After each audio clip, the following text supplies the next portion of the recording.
Hola, comena. Dacă auziți pe unul, este Alex. Și au!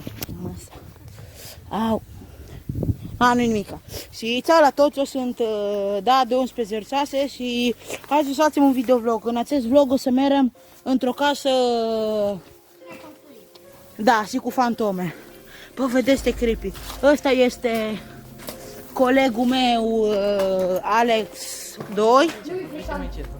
Asta este colegul Alex 2. Și acolo avem Alex 1. Canalul lui Alex 2 în descriere. Lui Alex ăsta, în descriere. Bă, vedeți? Dacă vedeți un dement e Alex. Bă! Bă, vedeți? Bă, aici este cineva. Bă, ce creepy. Bă, să vedem ce e aici. Bă, ce ciudat e aici. Bă, vedeți? Ceau, Alex. Bă, dacă vedeți un nebun care se aruncă, nu-i vina mea.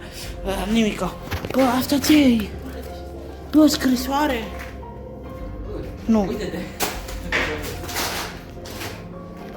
Bă, ați auzit? Tătăt. Bă, ați auzit? Cineva odată. Da, asta e Alex. Câinii n-are importanță. Dacă merem aici sus, crăpăm. Hai să merem în a doua casă. Haide. Hai, băi, ești nebun, că nu mai știu pune sus. Omule, dar nu te panică. Uite, am stat acolo. Da, bă, cineva dat. Deci tot este ceva creepy. Dacă auziți câinii, nu vă speriați. Da, exact. Aici avem un cireș de mai. Vedeți? După de iunie, Hai să gustăm, să vedem dacă n-au... Vedeți? Vedeți? Bun. Vedeți?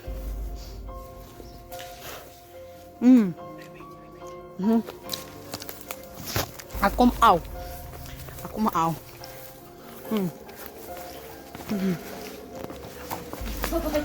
Handicapatul ăsta vrea să se moare.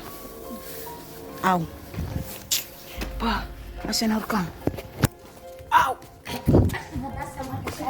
Da, asta e a doua casă.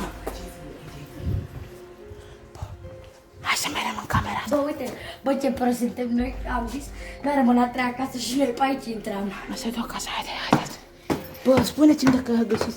Bă, dar să nu fugim, că atunci chiar nu murăm. Haide.